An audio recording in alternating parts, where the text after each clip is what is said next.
stuff here in America about war and fighting. Why should the working men of one country fight with the working men of another country for the benefit of the capitalist masters? Now, May 21st, 1905, after death, war threatened between Austria and Italy. The socialists of Italy, Austria, and Hungary held a conference at Trieste, threatened to generally strike the working of both countries. So you know this was repeated the following year with the Moroccan affair. A Morocco affair threatened to involve France, Germany, and England. The German socialists were ready to act with us. They were 5 million of them, many of them standing army. In addition, they were friendly terms with the labor unions in both countries. The socialists came out in bold declaration of war and threatened the general strike. In the meantime, this made preparation for general strike, and the revolutionary parties in all countries gave public utterances to the socialist principle of international peace that must be preserved at all hazards, even to the extent of revolt and revolution. The general strike was the one great victory. We American socialists won. On the 4th of December, the American minister withdrew from the German capital. That night, a German fleet made a dash on Honolulu, sinking 3 American cruisers and revenue cutter, bombarding the city. Next day, both Germany and the United States declared war, and within an hour, the socialists called the general strike in both countries. For the first time, the German warlord faced the men of the empire. He made his empire go. Without them, he could not run his empire. The novel of the situation lay in the revolt as passive. They did not fight. They did nothing. And by doing nothing, they tied their warlord's hands. He would have asked for nothing better than an opportunity to lose his war dogs on his rebellious proletariat. But this was denied. He could not lose his war dogs. Neither could he mobilize his army and go forth to war. Nor could he punish his recalcitrant subjects. Not a wheel moved the empire. Not a train ran, not a telegraphic message went over the wires, for the telegraphers and railroad men had ceased work, along with the rest of the population.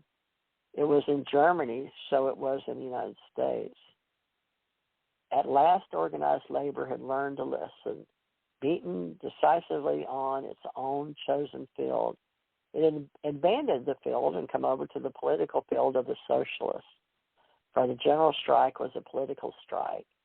Besides being organized, labor had been so badly beaten down that it did not care.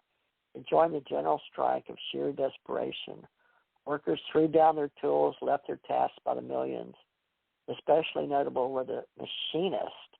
Their heads were bloody. Their organization had apparently been destroyed, yet out they came along with their allies in the metalworking trades. Even the common laborers organized. Labor ceased work.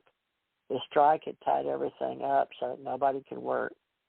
Besides, the women proved to be the strongest promoters of the strike. They set their faces against war. They did not want their men to go forth to die. Yet, also, the idea of the general strike caught the mood of the people. It struck their sense of humor. The idea was infectious. Children struck at the schools, and teachers, as they went home again from deserted classrooms. The general strike took the form of a great national picnic, and the idea of solidarity of labor evidenced appealed to the imagination of all. Finally, there was no danger to be incurred by a colossal frolic. When everybody was guilty, how was everybody to be punished? The United States was paralyzed. No one knew what was happening. There were no newspapers, no letters, no dispatches. Every community was completely isolated. And though 10,000 miles of primeval wilderness stretched between it, the rest of the world, the world had ceased to exist. In a week, this state of affairs was maintained. In San Francisco, We did not know what was happening ever across the bay in Oakley or Berkeley. The effect on one's sensibilities was weird, depressing it seemed. Great cosmic thing lay dead. The pulsal land ceased to beat. Truth, the nation had died. There were no wagons rumbling on the streets, no factory whistles, no burn of electricity in the air, no passing of streetcars, no cries of newsboys, nothing but persons who rare intervals went by like feuded ghosts, themselves oppressed, made unreal by the silence. And during that first week of silence, the oligarchy was taught its lessons. And well, it learned the lesson. The general strike was a warning. It should never, ever occur again. The oligarchy would see to that. At the end of the week, they had been prepared. The telegraphers of Germany and the United States returned to their posts. Through item of items, the socialist leaders of both countries presented their ultimatum to the rulers.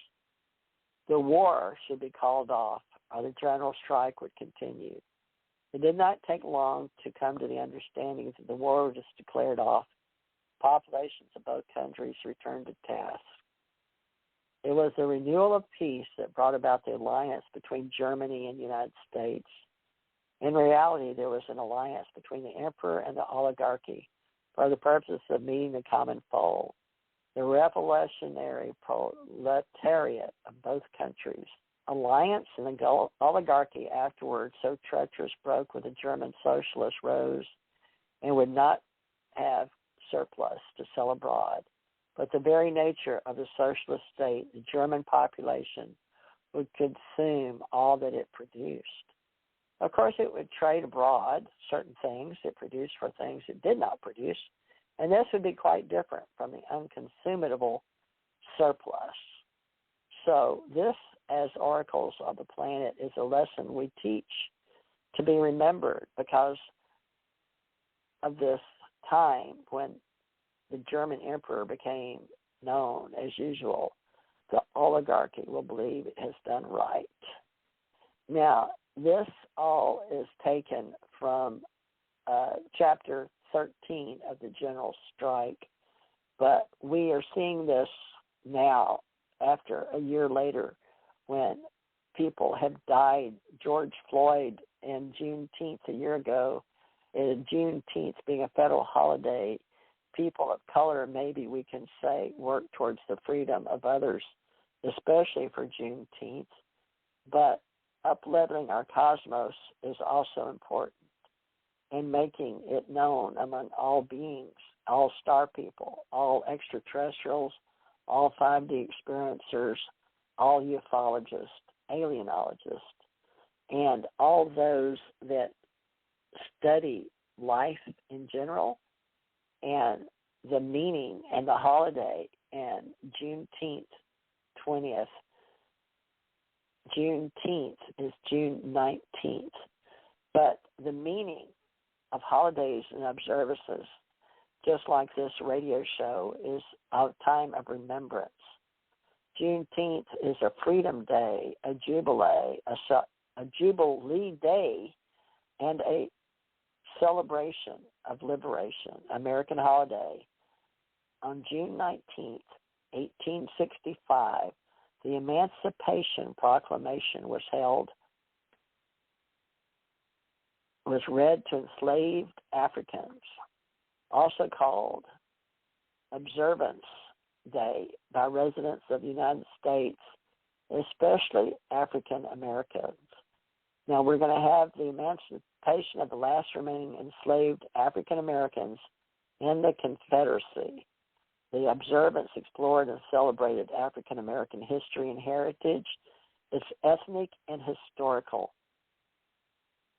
So we have related topics of Emancipation Proclamation, Abraham Lincoln, Black History Month, racism, George Floyd protest.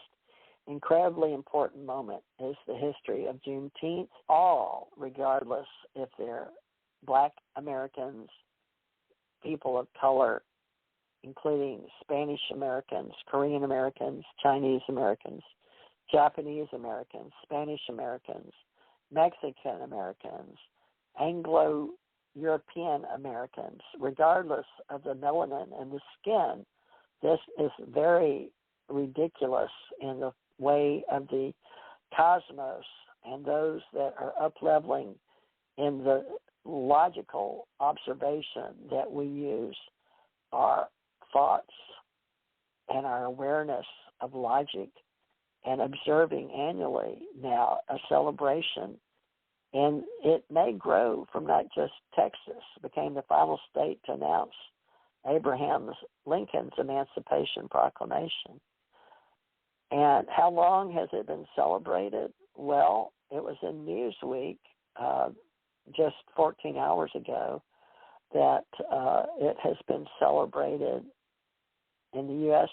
156 years since the liberation of the last enslaved black people in Texas. This will be President Joe Biden time to be known, at least something with his party, the Democrats, and those that go more left. We have to be balanced, folks, especially as journalists and reporters. But in this revolution, our resolution on Thursday, proclaiming the first national holiday declared since President Reagan named Martin Luther King Jr. Day a holiday in 1983. So the federal holiday will be celebrated each year on June 19th. Now, I don't know if George Floyd Day will be June 20th, but they run together. And I wrote of the George Floyd incident very carefully, but did that this was a momentous occasion in my life. So there's a 700-pound George Floyd to be unveiled during a ceremony in Newark City Hall in New Jersey. Now, George Perry Floyd Jr. is now in Wikipedia, and May 25th, 2020, it says 25 May 20, a 46-year-old black man was murdered in Minneapolis, Minnesota, United States, while being arrested on suspicion of using a counterfeit bill. During the arrest, Derek Chauvin, a white police officer within the Minneapolis police, let me see if I can click on this, folks, to finish reading this. With the Minneapolis Police Department, knelt on Floyd's neck for 9 minutes and 29 seconds after he was handcuffed and lying face down. Two other police officers, J. Alexander Cooing and Thomas Lane, assisted Chauvin in restraining Floyd. A fourth police officer, Tal Theo, prevented by bystanders from interfering. So while he was handcuffed and prior to being placed on the ground, Floyd exhibited signs of anxiety and complained about being able to breathe. After being restrained, he became more distressed, complaining of breathing difficulties and a knee on his neck and expressing fear of imminent death. After several minutes, Floyd stopped speaking. For a further 2 minutes, he lay motionless. Officer Cooing found no pulse when urged to check. So despite the pleas that we all heard of innocent bystanders and on the recorded videos, they were ignored by Chauvin and his knee until told to do so by paramedics. That man is now incarcerated on 3 counts of being convicted. His trial began March 8, 2021, concluded on April 20th, 2021, and the trial of the other 3 officers scheduled to begin March 7, 2022. On March 12, 2021, Minneapolis agreed to pay $27 million to settle the wrongful death lawsuit to Floyd's family. Floyd's murder led to worldwide protest against police brutality, police racism, and lack of police accountability. And in June, the Minneapolis City Council voted an intent to restructure the